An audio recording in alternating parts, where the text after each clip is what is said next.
Vous le savez, 2025, c'est l'année Superman avec plein d'activations sur Superman, l'arrivée du film, vous le savez, de James Gunn cet été chez Urban Comics, des rééditions, soit en nomade de classique, soit de All-Star Superman, une exposition en gare Montparnasse, une exposition à Angoulême et bien entendu beaucoup d'autres choses à venir avec notamment l'annonce de nouvelles séries. Il a été annoncé que une nouvelle série Superman, un relaunch, arriverait pour l'été, une nouvelle série Superman avec des nouveaux auteurs pour pouvoir accompagner la sortie. C'est toujours bien d'avoir un numéro 1 quand il y a un film qui sort.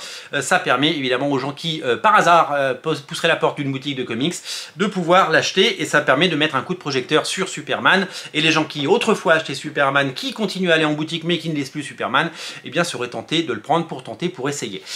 Donc il y a toujours ce projet et cette rumeur d'une série Superman qui pourrait arriver, qui s'appellerait juste Superman, c'est quand même le titre du film, mais DC Comics vient d'annoncer une série Superman Unlimited, donc qui arrive dans les prochaines semaines, et ils ont choisi une équipe All-Star pour pouvoir s'en occuper, puisque c'est monsieur Dan Slott qui arrive sur Superman. Dan Slott, vous le connaissez, il a travaillé 10 ans sur Spider-Man, et c'est lui qui a notamment créé Superior Spider-Man avec Ryan Stegman, Giuseppe Camuncoli et Humberto Ramos. C'est un de ses highlights comme le Spider Island, comme le Spider-Verse, etc., etc.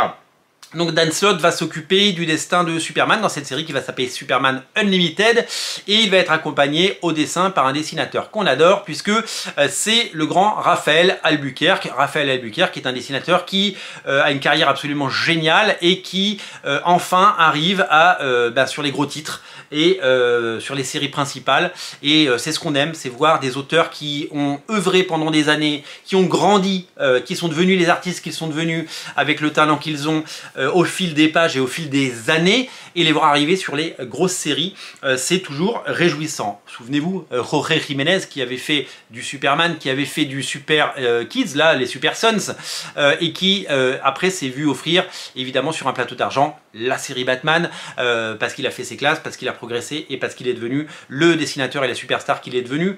On pense évidemment à des dessinateurs comme Dan Mora, qui aussi a fait ses classes et qui maintenant travaille sur les projets number one chez DC Comics. On pense évidemment à Ryan Stegman, on en parlait il y a quelques secondes, Ryan Stegman qui a travaillé sur Spider-Man, qui a travaillé sur Hulk, et qui maintenant, on lui a mis les X-Men sur un plateau d'argent. Pepe Larraz qui va relancer la nouvelle série Amazing Spider-Man, il avait déjà fait des merveilles, mais voyez, c'est le genre de dessinateur qui maintenant, après avoir fait des mini-séries, puis les X-Men, il arrive sur Spider-Man.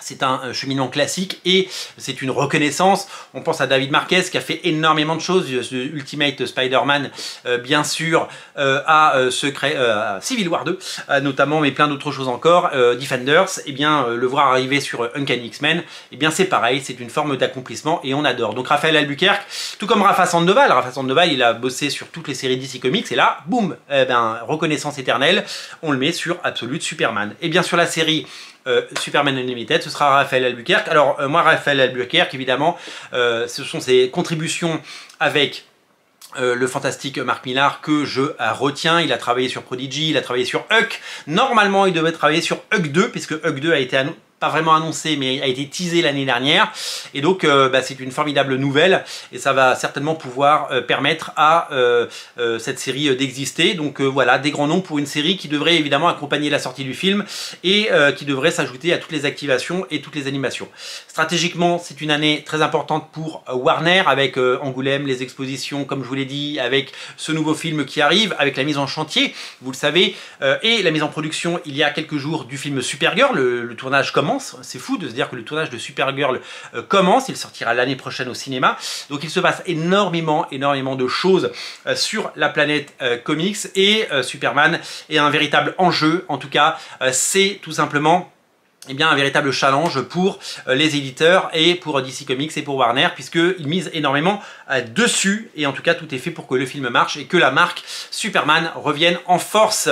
Sachez qu'il y a fin janvier une salve de comics chez une salve de comics qui arrive chez Urban en collection nomade, dont on reparlera très bientôt.